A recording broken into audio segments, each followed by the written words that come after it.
I'm gonna tell you something that I haven't told anyone before. I've made jokes about it, and you probably could have even assumed it. It's not like I've tried hiding it. It's a big part of who I am, but it's not the only one. And I didn't want this one aspect of me to be like a main aspect of what I make, you know? But okay, I think I'm ready to say it out loud and reveal once and for all I'm a gambling addict. I mean, I'm not into slots or loot boxes or that sort of thing, but you stick me in front of some blackjack or poker or liar's dice, oh man, I can't get enough of it. I wanted to incorporate this part of who I am into a video. Gambit, in parentheses, a playing card weapon, by Kerstone, allows me to do exactly this. I tried to use Tamer's charged playing cards first, but I recorded for over 3 hours without making any progress because I couldn't find any fucking cards. So this was a more practical option. So, I start my life the same way all gambling addicts do. Broke. I guess that applies to everyone. Babies usually aren't employed. My playing cards can be found right here in Doc Mitchell's house. So can a bottle cap and dice made by Lime, which I will be using to make all major decisions in this playthrough. I thought they were cool, but that they weren't interesting enough to carry a video on their own. Before using either of them, I blow Sunny's bottle collection up, then talk to Trudy about Ringo. Then outside, I flip heads for Ghost Town Gunfight, tails for Run Good Springs Run, and hit the ladder. Good Springs didn't stand a chance. A single card turns the entire town and all of its people into a crater. Honestly, after all the just awful weapons I've used lately, this is about the caber, by the way. It feels really good to have a good old-fashioned power fantasy again. Since I started to help the powder gangers, I continue to do so over in the prison, by blowing up some deserters and a suspicious merchant. When learning of the NCR's intentions to attack the prison, I flip for who to side with, and land on NCR. You're gonna have to trust that I'm being honest about my flips. Would I lie to you? Yeah, I would, but not this time, okay? I meet with Sergeant Lee, and together we wipe the powder gangers off the map. Mostly me, they hardly helped. Back in Prim, I decide to try to save Beagle as well. Just like the last time I used high-powered explosives indoors, the biggest threat to me right now is myself, not enemies. When they're all dead, I decide to gamble on Beagle's life. He loses. Wow, sucks to be him. But I still agree to find the sheriff for Nash instead. I roll the dice and land upon making Prim Slim the sheriff, which I need 3 more science or a ton of garbage for. Fuck. For clarification, there's only a 6-sided die, but for rolls with less than 6, I just make do. In this instance, I counted Myers, NCR, and Slim as 2 numbers each. It all works out, okay? I earn my 3 science through Old Reliable, scouting Nipton. On my way there, I gamble on Oliver's life as well, and I lose the lottery, because I have to watch him walk away. After talking to Volpez, on my trip to the outpost, I learned that my cards have a sniper scope attached to them. Look at that zoom, that's crazy.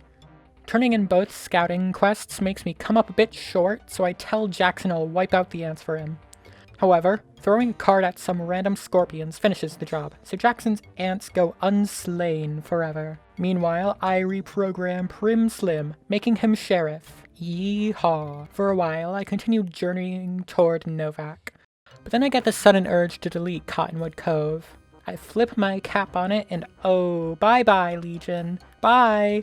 And the Weathers family too. Oh, but don't take this as me picking a side so early. I'll roll for it later on. This was strictly pleasure, not business. I make sure to let Aster know about it, though. That, of course, makes NCR operator hand me a radio. No fun location this time. Oh well. Now I return to Novak, where I flip on whether to wipe out Nelson or Forlorn Hope. It's a bad day to be the Legion, because they lose the flip a second time, and they get wiped out for it. Their hostages get caught in the blast too, but since when have I ever cared about danger close? Back to Novak, I talk to Boone and the dinosaur. This quest is the closest I'll ever get to the die's full potential. With 7 possible victims, I roll a 2, which means that Dusty will be taking the fall for selling Boone's wife. This is just the order listed on the wiki. A 6 would have made me flip the cap for the last 2. Boone isn't very happy with me, but that's what he gets for trusting strangers. Just down the road, I flip on whether to activate Archimedes or not. and land on a yes. Maybe it would make more sense to roll the dice to decide where to send the power, but that's a lot less interesting. Like I said before, close quarters card throwing is pretty much the same as close quarters winter nuking. All I have to do is let one fly, then duck behind a wall to avoid my explosions. And no harm done. To me. To enemies, yeah, they get harmed. Speaking of harm, even more harm is done when I power up Archimedes, start the test, and watch as NCR is eviscerated by space lasers.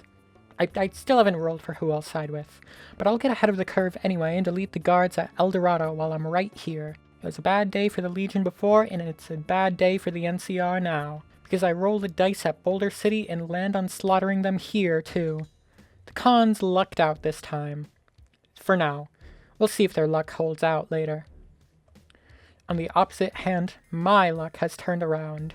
I've spent the past numerous levels spending all my skill points in explosives and perk points on Demolition Expert. Upon entering Freeside, I learned that none of these apply to my cards. They actually use energy weapons skills. Damn it, I take out my anger on the Van Graffs. I didn't flip for it this time, but they were the obvious targets of my energy-based rage given their energy-based products. Those same energy-based products pay for my entry onto the strip. In the tops, I flip for whether or not to kill Benny, and I land on a no. That's honestly a shame. If I can't kill him actually, I'll kill him financially by gambling my life savings and breaking the bank. After I exit, Benny runs off to the fort, and Vulpez invites me to meet Caesar. I meet Mr. House, who's disappointed in my failure. What is he, my dad? Because I'm not too impressed with him either. Okay, I finally roll for who I'll be siding with. NCR, Legion, or House/Yes Man. It lands on the third option. That is actually exactly what I wanted. You'll see why. Before I head to the fort, my gambling money funds the subdermal implant. The reason is that when I get there, I flip for whether I'll go and shoot or throwing or not. I land on no. I'm so disappointed that I flip again and still get no. Fine, I didn't want to do that anyway. I was only pretending to want to. In the bunker, I don't flip for whether to blow it up or not, because I already flipped to side with House/Yes Man. My cards apparently deal damage through walls, because one of them blows up a generator anyway, even though it wasn't anywhere close. That's fine though, it just means I have to be a little more careful. Then I can upgrade the Securitrons and kill some sentry bots on the way out. Before exiting, I flip again on whether to kill the fort or not.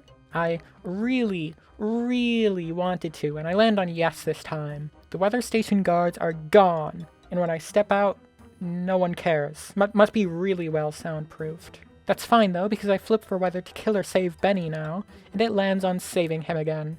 He doesn't even live long enough to stand all the way up. Caesar and all of his Praetorians are obliterated not long after to avenge him though.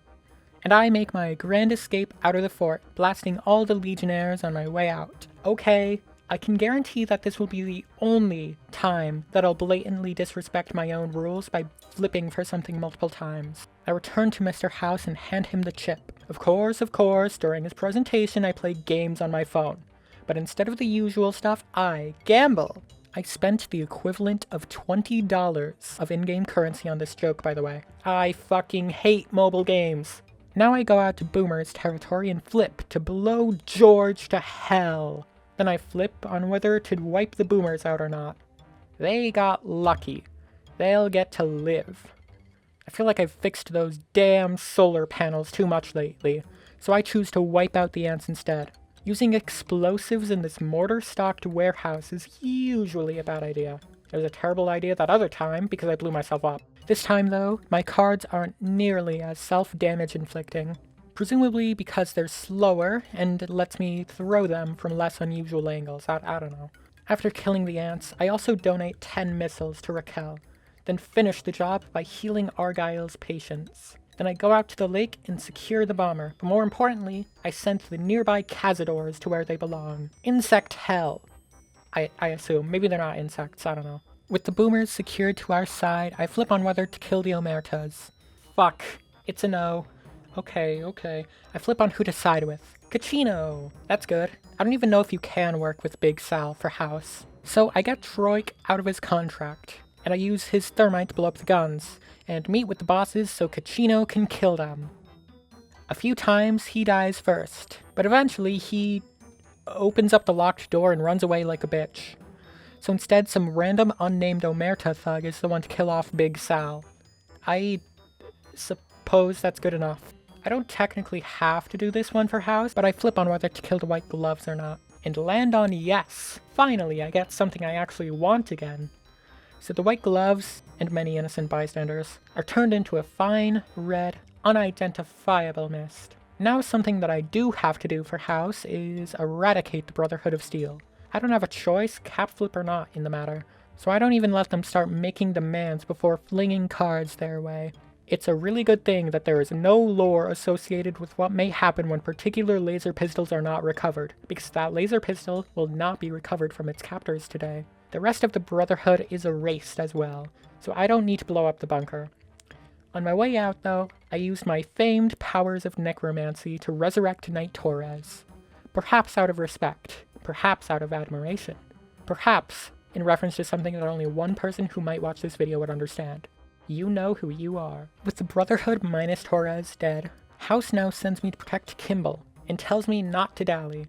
But I'm still the world's #1 dallier, because I instead go to Red Rock Canyon, and I flip my cap, and it lands on kill them all. I wanted to let them live this time, I swear! It would have given me another reason to use the dice. But, things being what they are, the cons are once again wiped off the face of the earth, and I continue to dally by using a lot of my saved up caps on the regeneration implant. I don't know how much this is gonna do for me, but use it or lose it, am I right? Okay, now I'm gonna go protect the president, and I really mean it this time too. I flipped for it, and the cap told me to let him live. So I sniped the sniper, netting myself 3 points. I lack the speech to be allowed up to the vertibird, but when Kimball starts running away, and I don't see the fake engineer anywhere, I go up there anyway, disarming the bomb in the nick of time. This of course pisses off the NCR, but I figure they're better off with Kimball alive and mad at me, than with Kimball dead and probably also mad at me. Even though Kimball most definitely got away, guess what? The objective fails, and he's treated like he's dead. What? But it's okay. Next time, I wait for him to disappear over the horizon before I start hurling cards at his men. Now he's treated as alive. So, when I return to House, I tell him I'm gonna kill him now. Why is this even a dialogue option? No. I tell him that we can move on to the next step, which is to plug the override chip in at El Dorado.